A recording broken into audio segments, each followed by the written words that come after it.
Assalamualaikum warahmatullahi wabarakatuh. Kami dari kelompok 7 akan mempresentasikan materi mengenai melindungi sistem informasi. Sebelumnya, saya akan memperkenalkan anggota dari kelompok 7. Yang pertama, saya sendiri Lutfiana Nuriskia dengan NIM 28103011088. Yang kedua, Muhammad Salman Al-Arsyad dengan NIM 28103011091. Dan yang ketiga adalah Galuh Tafana Dewi dengan NIM 28103011092. Untuk materi yang pertama adalah kerentanan dan penyalahgunaan sistem. Ketika suatu komputer atau perangkat yang terhubung ke internet global secara online, maka di saat itu pula bahaya mendekati komputer atau perangkat yang terhubung ke internet global secara online. Hal tersebut diakibatkan adanya internet dapat membuat akses kontrol ke suatu perangkat atau komputer.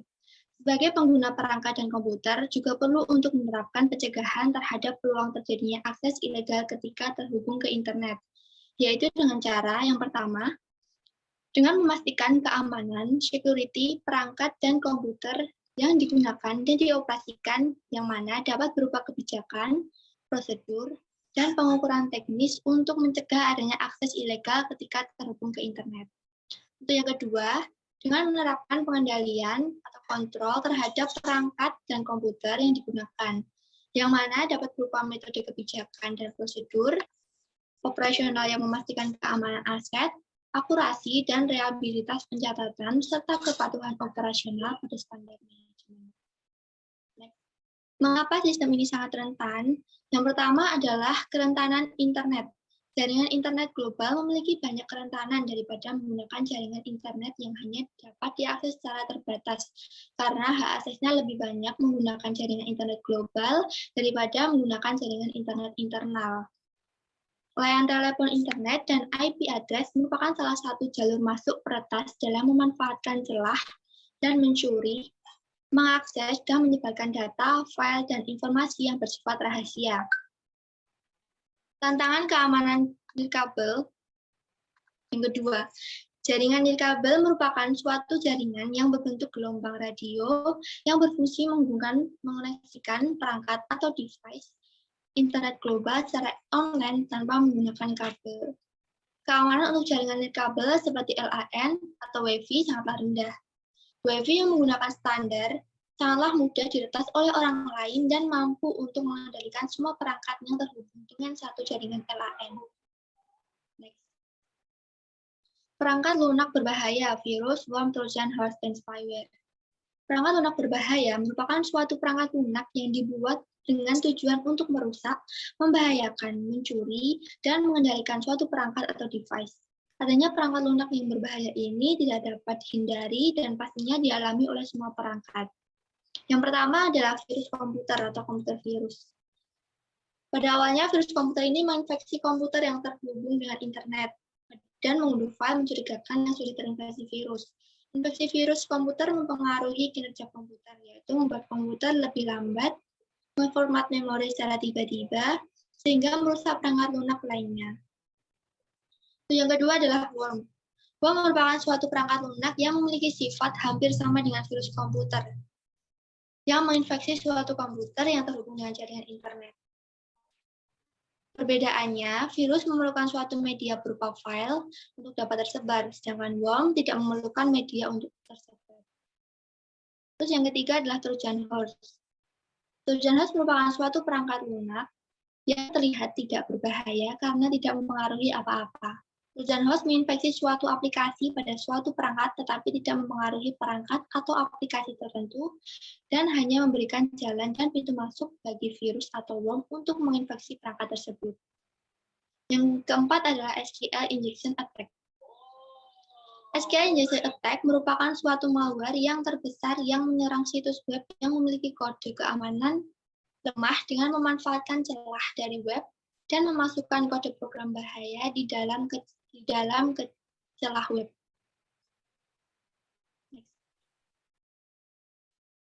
Lalu ketiga adalah peretas dan kejahatan komputer. Meretas atau peretasan merupakan suatu tindakan untuk memperoleh akses kepada suatu perangkat atau device tanpa izin. Hacker dan cracker sama-sama merupakan orang yang melakukan hacking, tetapi perbedaannya adalah pada tujuan mereka melakukan hacking. Hacker melakukannya untuk mempublikasikan dan memberitahu kepada development, sedangkan hacker adalah agar melakukan kejahatan itu untuk tindakan merugikan korban. Tindakan hacker ini meliputi yang pertama adalah spoofing dan sniffing. Spoofing ini bertujuan untuk menipu atau mencuri data dari pengguna atau korban yang mengakses situs tersebut. Sniffing merupakan suatu tindakan yang memantau informasi dari pengguna dengan menggunakan jaringan internet. Lalu yang kedua adalah serangan denial of service. Serangan denial of service merupakan banyak permintaan akses ke suatu situs secara bersamaan yang mana berasal dari permintaan tersebut berupa fiktif atau tidak nyata. Yang ketiga, kejahatan komputer. Kejahatan komputer atau computer crime merupakan suatu kejahatan yang menggunakan komputer dan yang menjadi korban adalah komputer itu juga. Lalu yang keempat adalah pencurian identitas. Pencurian identitas merupakan tindakan pencurian data pribadi seseorang dan menyebarluaskannya ke internet. Yang kelima adalah click fraud. Click fraud terjadi ketika suatu program dengan sengaja mengklik pop-up iklan yang ada di situs web, padahal pengguna tidak menginginkan iklan tersebut. Lalu yang keenam ada ancaman global atau cyberterrorism dan cyber warfare. Kejahatan yang dilakukan menggunakan internet, jaringan, dan telekomunikasi dengan tujuan untuk merusak dan membahayakan korban yang mana berdampak pada kerugian yang besar dapat disebut dengan terorisme siber atau cyberterrorism.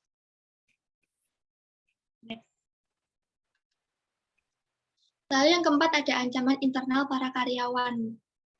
Ancaman kejahatan komputer tidak hanya berasal dari luar organisasi bisnis saja, tetapi juga dapat terjadi pada internal, yaitu pihak karyawan sendiri. Terkadang ada karyawan yang tidak menyukai atasan di perusahaan tersebut dan membuat pencurian terhadap data pribadi perusahaan dan menjualnya ke kompetitor.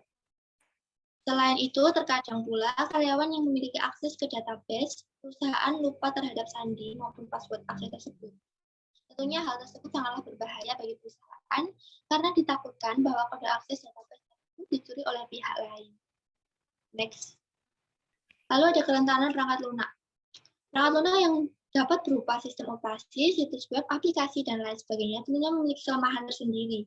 Kelemahan tersebut dapat membuat kerugian yang besar bagi pengembang dan pemilik karena berpotensi terjadinya kejahatan cyber karena adanya celah atau kelemahan tersebut. Ancaman terbesar dari perangkat lunak perusahaan adalah adanya bugs atau kesalahan atau kecacatan dari suatu kode yang menyusun suatu perangkat lunak. Bugs pada umumnya sulit ditemukan karena banyaknya kode program yang menyusun perangkat lunak tersebut. Lalu ada nilai bisnis, keamanan, dan pengendalian. Banyak perusahaan yang enggan membelanjakan uang untuk keamanan karena perusahaan tersebut merasa tidak berhubungan langsung dengan pendapatan penjualan. Namun, melindungi sistem informasi menjadi sangat penting bagi operasional bisnis dan layak untuk dipertimbangkan ulang. Perusahaan-perusahaan memiliki informasi yang berharga untuk dilindungi. Sistem biasanya memuat data rahasia terkait pajak individu, aset keuangan, catatan medis, dan tinjauan kinerja.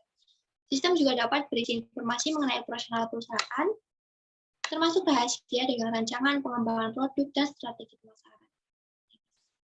Sistem pemerintahan dapat menyimpan informasi berupa sistem persenjataan, operasi intelijen, dan target militer. Aset informasi ini memiliki nilai yang sangat tinggi dan reaksinya sangat dapat berbahaya apabila informasi tersebut hilang, hancur, atau jatuh ke tangan orang yang salah.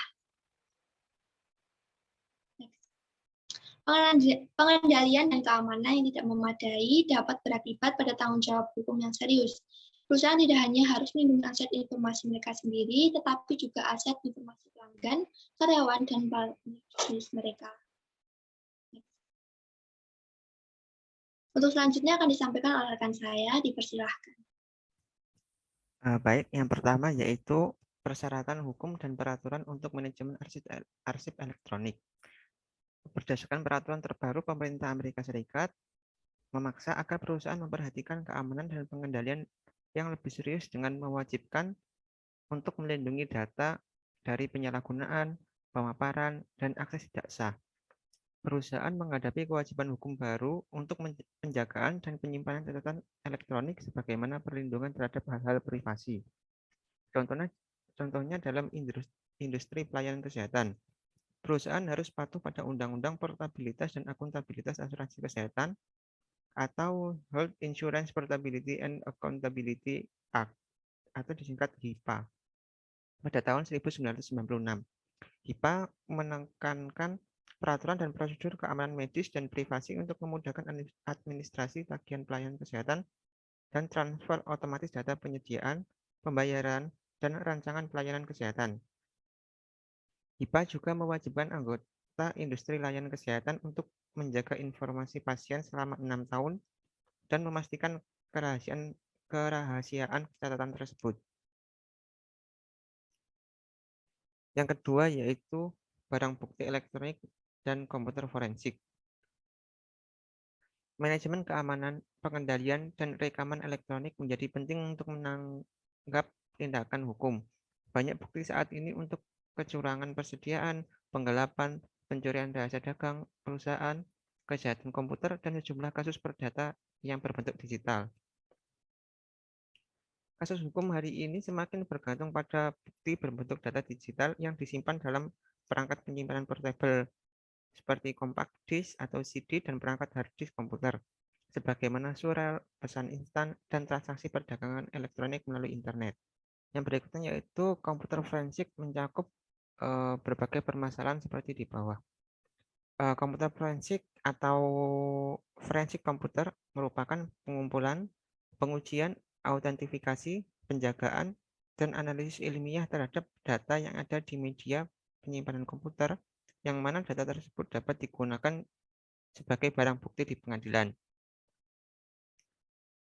Yang mana komputer tersebut mencakup permasalahan yang di bawah, yaitu pemulihan data dari komputer sambil menjaga keutuhan barang bukti relatif lebih sulit. Yang kedua yaitu penyimpanan dan pengelolaan data elektronik yang sudah dipulihkan dengan aman lebih sulit karena dapat berpotensi dicuri atau dirusak kembali. Yang ketiga yaitu menemukan informasi penting dari sejumlah besar data elektronik. Tentunya data elektronik sangat banyak dan besar, jadi harus lebih teliti untuk menemukan informasi yang diinginkan. Yang keempat yaitu menampilkan informasi dari data elektronik tersebut di pengadilan sebagai barang bukti. Bab berikutnya yaitu membangun kerangka kerja untuk keamanan dan pengendalian. Pengendalian sistem informasi. Kendali umum sangat mempengaruhi desain, keamanan, dan penggunaan program komputer dan keamanan arsip data secara umum dari semua infrastruktur teknologi. Yang berikutnya yaitu jenis-jenis kendali umum. Yang pertama yaitu kendali perangkat lunak. Merupakan memantau penggunaan sistem dan mencegah akses tanpa izin pada program perangkat lunak, sistem perangkat lunak, dan program komputer. Yang kedua yaitu kendali perangkat keras. Merupakan memastikan bahwa perangkat keras aman secara fisik dan memeriksa keberadaan kesalahan fungsi pada perlengkapan. Selain itu, perusahaan harus membuat ketentuan untuk cadangan atau operasional yang masih berlangsung guna menjaga pelayanan yang konstan. Yang ketiga yaitu kendali operasional komputer.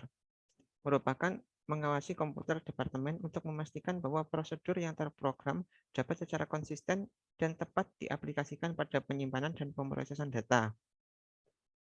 Yang keempat yaitu kendali keamanan data. Merupakan memastikan data arsip bisnis yang berharga, baik yang terdapat pada cakram atau rekaman terbebas dari akses tanpa izin, perubahan, maupun kerusakan saat mereka digunakan atau disimpan di dalam penyimpanan. Yang kelima yaitu kendali implementasi, merupakan mengaudit proses perkembangan sistem pada berbagai titik untuk memastikan bahwa proses dikendalikan dan dikelola dengan cepat. Yang terakhir yaitu kendali administrasi, merupakan merumuskan standar, peraturan, prosedur, dan kendali disiplin untuk memastikan bahwa kendali umum dan kendali aplikasi organisasi dilaksanakan dan ditetapkan dengan tepat. Yang berikutnya yaitu penilaian risiko. Penilaian risiko menentukan keadaan di mana tingkat risiko perusahaan jika sebuah tindakan atau proses spesifik tidak dapat dikendalikan sebagaimana mestinya. Tidak semua risiko dapat diukur dan diantisipasi. Namun, manajer wajib memahami bagaimana risiko tersebut dan mengambil keputusan yang terbaik apabila terjadi risiko. Setelah risiko dinilai, pembuatan sistem akan berkonsentrasi pada pengendalian titik-titik yang memiliki kerentanan dan potensi kerugian yang besar. Yang berikutnya yaitu kebijakan keamanan. Kebijakan keamanan ada dua. Yang pertama yaitu kebijakan keamanan terdiri atas pernyataan peringkat risiko informasi, mengidentifikasi tujuan keamanan yang dapat diterima, dan mengidentifikasi mekanisme untuk mencapai tujuan. Kebijakan keamanan mendorong kebijakan lainnya dalam menentukan penggunaan sumber daya informasi perusahaan yang dapat diterima dan siapa saja anggota yang menerima. Yang kedua yaitu kebijakan keamanan juga mencakup penetapan manajemen identitas. Manajemen identitas adalah terdiri dari proses bisnis dan peralatan perangkat lunak untuk mengidentifikasi pengguna yang sah pada sistem dan mengendalikan akses mereka terhadap sumber daya sistem. Kebijakan ini meliputi kebijakan mengidentifikasi dan memberi izin pengguna sistem, menetapkan bagian sistem dan proses, dan teknologi untuk autentifikasi pengguna dan perlindungan identitas. Berikutnya yaitu perencanaan pemulihan bencana dan perencanaan kesinambungan bisnis. Perencanaan pemulihan bencana adalah alat yang merancang rencana untuk merestorasi komputasi dan layanan komunikasi setelah perusahaan mengalami gangguan. Fokus pada masalah teknis dalam hal menjaga dan membuat sistem tetap berjalan, serta memulihkan bencana yang terjadi pada sistem. Yang kelima yaitu peran audit. Audit Sistem Informasi Manajemen atau SIM memeriksa lingkungan keamanan keseluruhan perusahaan sebagaimana mengendalikan peraturan sistem informasi individu. Audit keamanan ini meninjau teknologi, prosedur, dokumentasi, pelatihan, dan personel. Manajemen diharapkan agar merancang sebuah rencana untuk melawan kelemahan yang signifikan pada bagian pengendalian. Untuk materi berikutnya akan dijelaskan oleh rekan saya. Baik, terima kasih atas kesempatannya. Selanjutnya yaitu teknologi dan sarana untuk melindungi sumber-sumber informasi. Next. Yang pertama yaitu manajemen identitas dan autentifikasi. Untuk memperoleh akses pada sistem, seorang pengguna harus diberi izin dan dikonfirmasi. Autentisitas ini mengacu pada kemampuan untuk mengetahui apakah seseorang pengguna adalah seperti apa yang diakuinya, yang biasanya diakui dalam bentuk kata sandi yang hanya diketahui oleh pengguna tersebut. Teknologi autentisitas ini seperti token, kartu pintar, dan autentisitas biometrik yang mengatasi beberapa permasalahan. Next. Yang kedua yaitu firewall, sistem deteksi intrusi, dan perangkat lunak antivirus. Yang pertama yaitu firewall. Firewall merupakan sebuah kombinasi dari perangkat keras dan perangkat lunak yang mengendalikan aliran masuk dan keluar dari lalu lintas jaringan.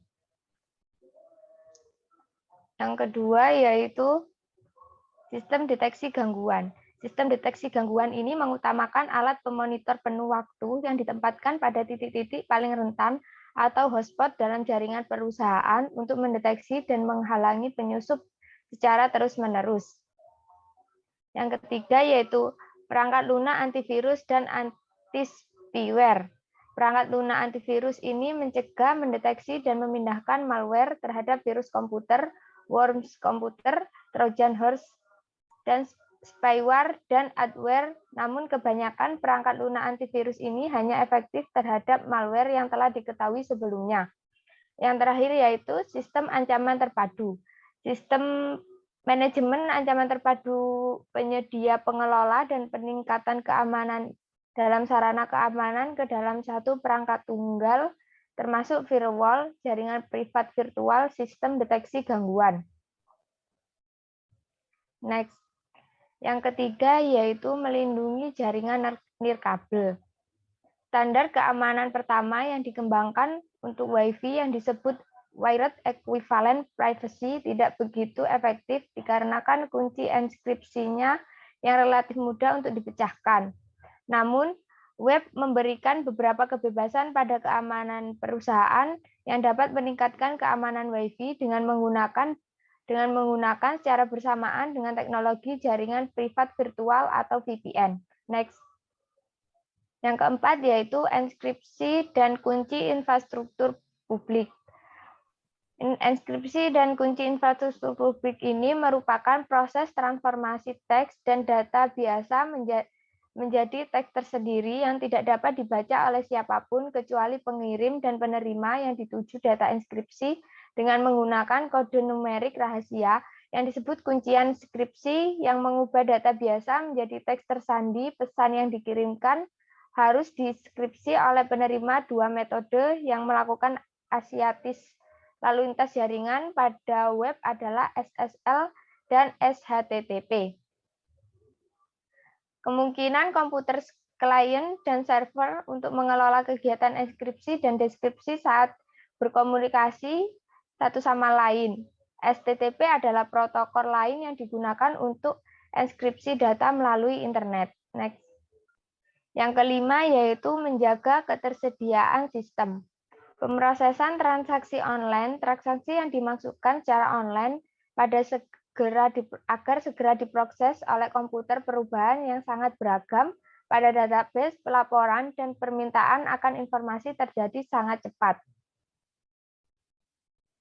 Sistem komputer fault toleran terdiri atas perangkat keras, perangkat lunak, dan komponen daya listrik yang berlebih untuk menciptakan lingkungan yang memberikan layanan berulang-ulang tanpa gangguan.